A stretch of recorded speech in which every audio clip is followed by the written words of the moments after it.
আমি আবার জানতে চাচ্ছিলাম যে বিরতির আগে যে প্রশ্নটি করেছিলাম যে এই এখন যে আলোচনাটি হচ্ছে বা সমালোচনা যদি বলি হচ্ছে, এটি এড়ানোর জন্য মানে আপনাদের কি এটি মনে হয়নি যে আমরা একজন যেহেতু এখানে 90% মুসলমান, সেটি বড় কথা না, অনেক মানুষ ইসলাম ধর্ম পালন করে, তো যারা জানে ইসলাম জানে বা আলেম ওলামা এমন একজন রাখার প্রয়োজন মনে করেছিলেন কিনা প্রথম দিকে? সেটি একদম মনে করিনি। কেন সেটি? না, আমরা তো ধর্ম নিয়ে আমাদের কাজটা না, আমাদের কাজ রাষ্ট্রের কাছে প্রস্তাব রাখা। আমরা প্রথমেই বলে নিয়েছি, যেটা আপনি পড়ে শোনালেন, যে আমাদের হলো সর্বক্ষেত্রে সর্বস্তরে নারীর প্রতি বৈষম্য বিলুপ্তি এবং নারী পুরুষের সমতা অর্জনের লক্ষ্যে পদক্ষেপ চিহ্নিতকরণ। তো সেখানে আমার ধর্মকে আমি টানতে চাই নাই। ধর্ম যার যার বিশ্বাসের ব্যাপার, এখানে আমি ধর্মকে টানতে চাইনি। যেটা আমরা বলেছি আইন সংস্কার করবে, ধর্ম কি আসে না মানে বাংলাদেশে? না, সেখানে যেটা আসে সেখানে আমরা ঐচ্ছিক শব্দটা ব্যবহার করেছি, সেই জন্যই অপশনাল, সেই জন্যই অপশন তৈরি করার কথা বলেছি, যে সবাই যার যার ধর্ম নিয়ে যারা বাঁচতে চায়, থাকতে চায়, থাকুক, সেখানে কেন আমরা আঘাত করতে যাব? আর ডক্টর নাসিমা হাসান, ধর্মকে ঐচ্ছিক রাখতে চায়, এটি ধর্মকে ঐচ্ছিক না, আপনি ধর্ম ঐচ্ছিক বুঝতে চাইছেন, আচ্ছা আপনাদের সিভিল অপশন চাচ্ছি। আচ্ছা, মানে এটা কি সম্ভব? মানে রেখে আমি জানতে চাচ্ছিলাম, এটা একটু কনফিউজিং। এটা নিয়ে আসলে অবশ্যই কথা বলতে হবে যে এরকম হয় কি না, কারণ আমরা একটা মুসলিম কান্ট্রিতে বাস করি এবং এখানে 85%-এর উপর আমরা মুসলিম, এবং এখানে অনেকেই আছে ধর্মভীরু। কাজেই এটা আসলে অনেক সংস্কারের প্রয়োজন। আমাদের দেশে হিন্দুরাও তাদের ধর্মটা খুব ভালোভাবে পালন করে, এটা আমরা দেখি একইভাবে। অবশ্যই এটা তো আমাদের মধ্যে সহমর্মিতা আছে, খ্রিস্টানরা, বৌদ্ধ আছে, এবং তাদের জন্য আমরা ফিল করি, আমরা তাদের জন্য তো আমাদের সাথে তো আমাদের সম্প্রীতি, এটা তো অবশ্যই আমরা ফিল করব, আমি একসাথে থাকবো।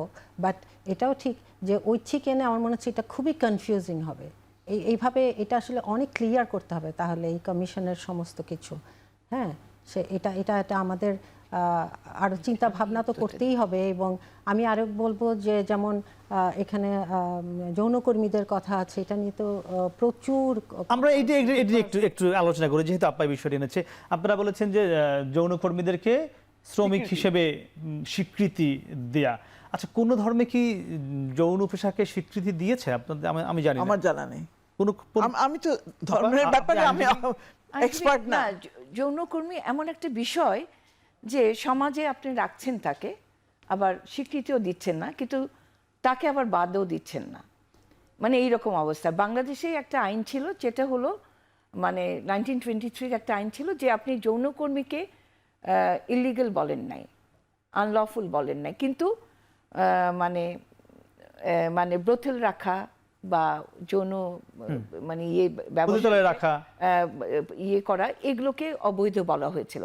সে আইনটাও কিন্তু এখন আর নাই। এখন দে আর উইদাউট এনি ল, কোনো কিছুই নাই। আবার অনেকে বলে যে যৌনকর্মীদের একটা সরকার একটা লাইসেন্স দেয়, that is also wrong conception. সেটা হলো একটা এফিডেভিট, হলফনামা।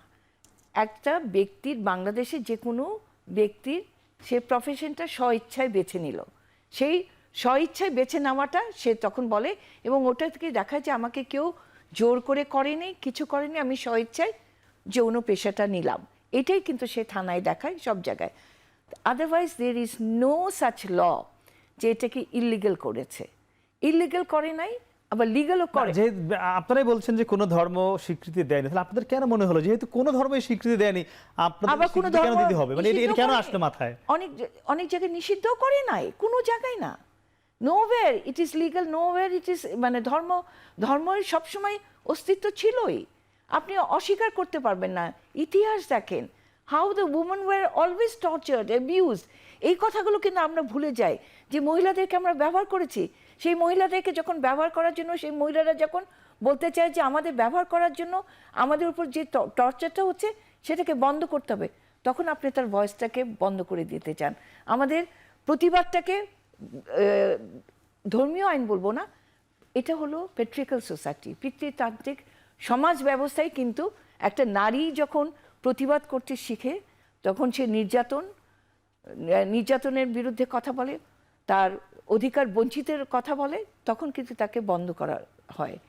এইবার কিন্তু কমিশনের রিপোর্ট, আমি ব্যক্তিগতভাবে মনে করি যে এতগুলো রিপোর্ট হয়েছে, অনেক কন্ট্রোভার্সিয়াল কথা হয়েছে, নোবডি ইজ টোল্ড যে আমাদেরকে দেশ ছেড়ে পালিয়ে যেতে হবে, আমাদেরকে রিপোর্ট ফেলে দিতে হবে।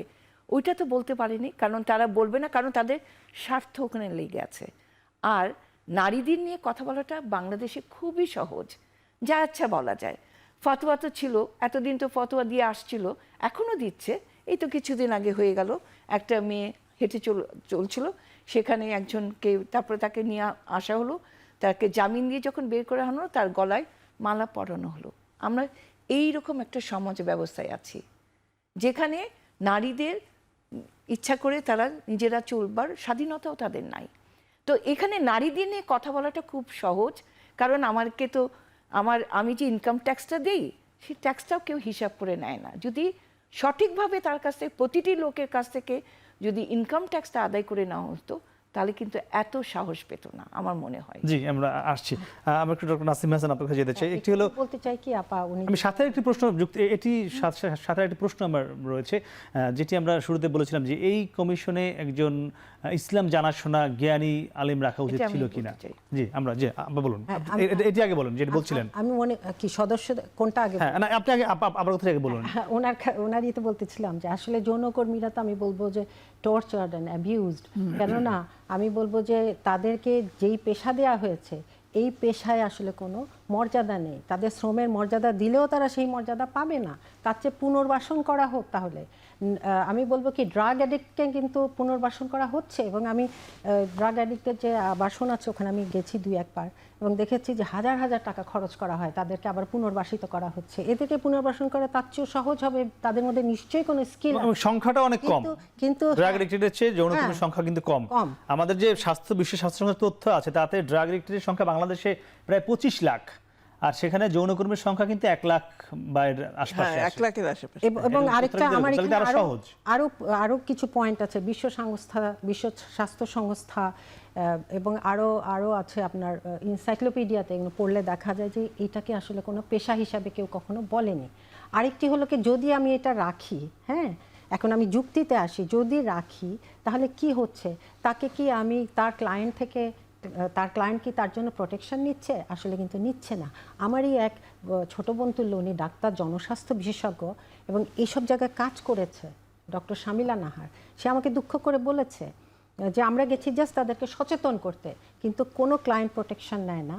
তারপরে তাদেরকে যথেচ্ছা ইউজ করে, তারপর তারা চলে আসতে চায়। বেশিরভাগ এদের মধ্যে হয় অপহরিত করা হয়েছে, নয় প্রেমের ফাঁদে ফেলা হয়েছে, নয় প্রবঞ্চনা করে এখানে ঢুকানো হয়েছে। কেউ স্বেচ্ছায় এখানে আসেনি। কেউ স্বেচ্ছায় এসে থাকলে সেটার পার্সেন্টেজ একেবারে জিরোর নিচে, আমি আবারও বলছি।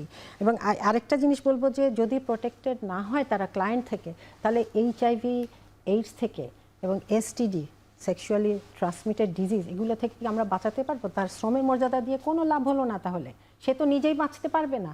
তারপর যখন সে প্রৌঢ় হয়ে যায়, সে কাঁদতে থাকে যে আমি এটা পারি না, এই পেশাটা আমি পারছি না। তারপরে আরও আছে যে এটার সাথে জড়িতর সাথে আসলে এর ব্যাকগ্রাউন্ডে আছে পর্নোগ্রাফি, ড্রাগ অ্যাডিক্ট পিপলরা। এই দুটোর ব্যবসা পুরো বিশ্বতে চলছে কোটি কোটি ডলারের মধ্যে। ওরা কোনো দিন চাইবে না যে এটা উচ্ছেদ হোক।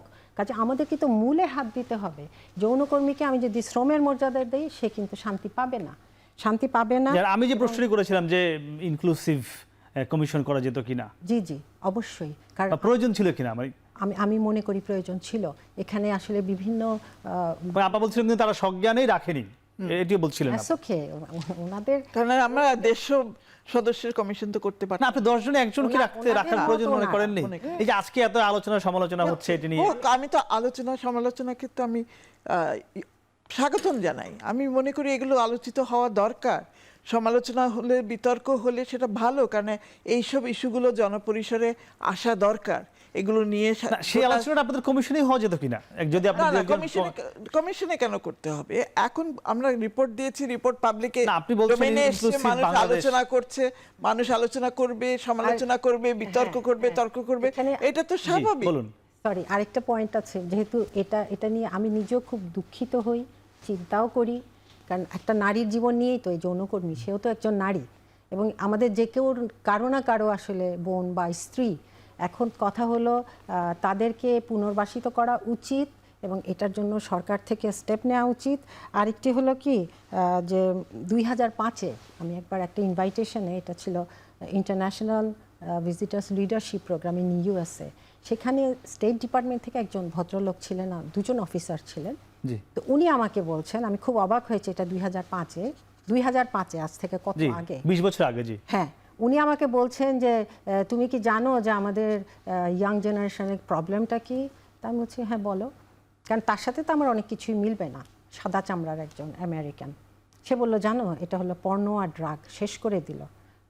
আমি খুবই স্তম্ভিত হলাম, কারণ ওখানে কিন্তু ড্রাগটা নিষেধ না, জি এবং এটাকে সে বলছে কিন্তু ধ্বংস করে দিচ্ছে আজ থেকে 20 বছর আগে। তারা যদি বুঝতে পারে, এবং ওটার পিছন থেকেই কিন্তু এগুলো সব ইন্টার রিলেটেড। সেটাকে আমরা স্বীকৃতি যাচ্ছি সংস্কার আচ্ছা, কমিশনের যে সুপারিশ।